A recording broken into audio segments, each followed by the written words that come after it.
বিসমিল্লাহির রহমানির রহিম। আসলে প্রথমে আমি বলি এটা উদ্বোধনের কোনো বিষয় নয় আর কি, আমি মনে করি।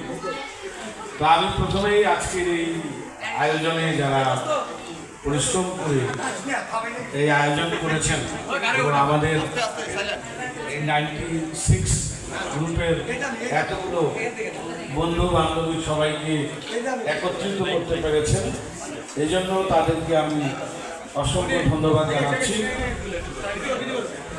আর আমি বারবার বলা হচ্ছে যে জেলা প্রশাসক, আসলে আমি তো জেলা প্রশাসক হিসেবে আসি নাই, আমি এসেছি 96 ব্যাচের একজন।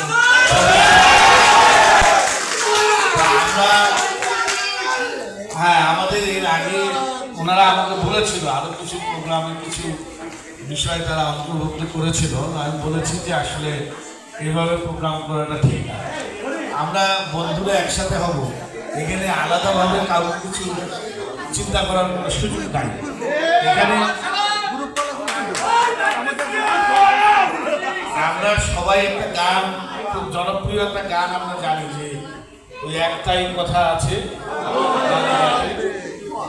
নৌকা বলে একসাথে, সে হলো বন্ধু। এটা হলো মূল বিষয়। আমরা কে কোন পেশায় আছি, কে কোন আমাদের সামাজিক যে মর্যাদা বা সোশ্যাল যে ডিগনিটি স্ট্যাটাস, সেগুলোকে ভুলে গিয়েই তো আসলে বন্ধুত্বের যে পরিচয় সেটি দেওয়া উচিত। তো আমি আপনাদেরকে, যারা সিরাজগঞ্জের বাইরে থেকে বিশেষ করে এসেছেন, তাদেরকে আমি অসংখ্য ধন্যবাদ জানাচ্ছি।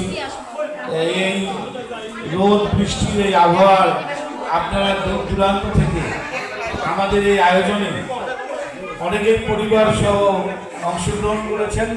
এটি আসলে আমাদের জন্য একটি অত্যন্ত আনন্দের বিষয়, গর্বের বিষয়। তো আমি আশা করব যে আমাদের আজকের এই যে সারাদিনের যে অনুষ্ঠান, সেটি অত্যন্ত শান্তিপূর্ণভাবে এটা আমরা সফল করতে পারবো।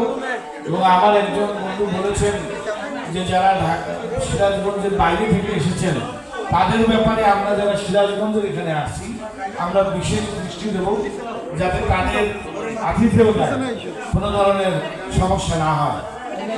আর আমি যেহেতু সরকারের একটা গুরুত্বপূর্ণ পদে অধিষ্ঠ আছি, আমি আপনাদেরকে এতটুকু বলতে পারি যে বাংলাদেশের যে কোনো জায়গায় আপনারা যারা এসেছেন বিভিন্ন জায়গা থেকে বা যারা আসেন নাই আমাদের কাছে, তারা যে কোনো ধরনের যদি সহযোগিতার প্রয়োজন থাকে, যদি মনে হয় যে আমাকে বললে বা আমার সঙ্গে কথা বললে আমি হয়তো আপনাদের সেই সহযোগিতা করতে পারবো,